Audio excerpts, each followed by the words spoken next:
Halo guys, baru aja nih Mendra nonton anime baru lagi karya Kyoto Animation yang berjudul Spark of Tomorrow, dan episode pertamanya berjudul The Electric Boy. Mendra bakal review per episode anime ini. Oke, let's go. Oke, awal cerita penonton dibawa ke era Meiji di mana teknologi uap masih jadi rajanya. Dan listrik itu kayak hal yang tabu dan mustahil terwujud sama sekali di era itu.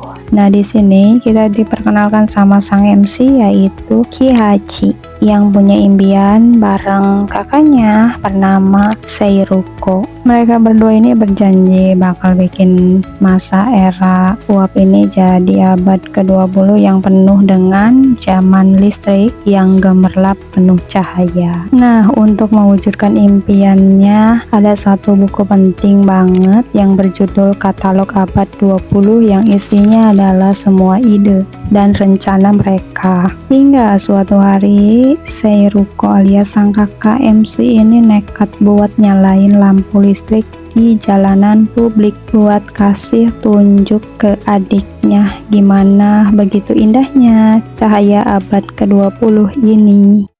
Padahal hal tersebut belum lazim dan berakhir mereka berdua sampai dikejar-kejar oleh polisi. Meski demikian, janji dan impian mereka tetap berdiri kokoh. Tapi tak lama setelah itu, takdir berkata lain karena sang kakak Seiruko ini harus pergi berperang dan gak pernah pulang. Alhasil buku katalog abad ke-20 itu pun hilang bersamanya. Fast forward 4 tahun berlalu, Kihachi sang adik ini setelah tinggal sang kakak, dia cuma bekerja sebagai tukang servis alat sederhana dan juga menjalani hidup yang sepi sambil terus membawa mimpinya itu, plus mencari cara nih buat bisa ketemu kakaknya dan juga supaya bisa mendapatkan buku katalog abad ke-20 itu. Sampai suatu hari dia ini ketemu nih sama gadis cantik di kuil yang sedang berdoa bernama Inako, dan momennya itu pas banget ketika Kihachi sedang menyalakan gramafon yang lagi diperbaikinya. Alhasil Inako ini mengira kalau suara gramafon itu adalah jawaban dari doa dia dan disangka malah arwah ibunya. Kocak banget ini. Dari situlah nih mereka berdua mulai berkenalan.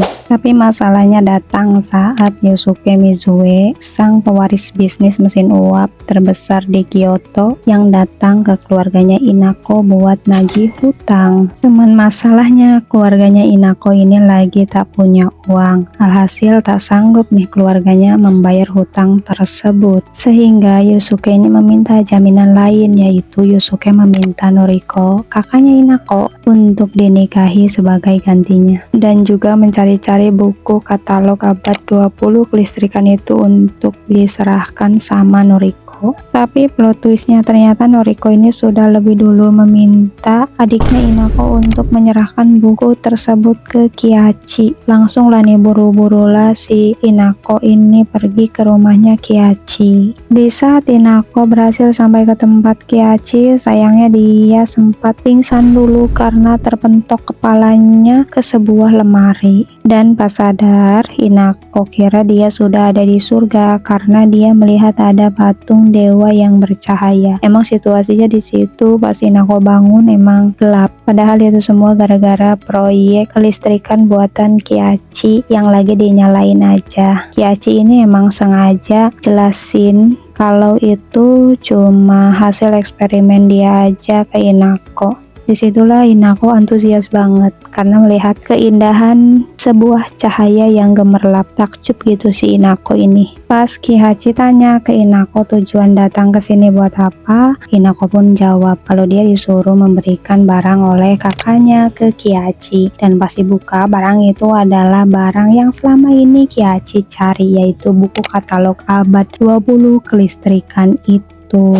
Tapi belum sempat mencerna semuanya, situasi tiba-tiba berubah saat Yosuke udah datang mengepung mereka untuk merebut buku tersebut. Dan episode pun berakhir di situ dengan penuh ketegangan yang bikin penasaran banget kelanjutan episodenya. Dan secara keseluruhan awal cerita animenya itu keren banget sih, apalagi latar dunia animenya yang unik. Penonton ini terasa kayak terlempar ke era masa lalu gitu. Terus juga karakter-karakternya keren dan konfliknya juga to the point, yaitu ingin membangkitkan era teknologi yang lebih modern lagi di tengah era abad kejayaan mesin uap yang udah mapan kala itu. Ya udah, ini mah tinggal tunggu keseruan adu mekaniknya aja. Nah, kira-kira sanggupkah Kiaji ini bisa melindungi buku itu dan mewujudkan janji impian bersama kakaknya enggak ya? Yuk kita tunggu di episode selanjutnya. See you. Terima kasih.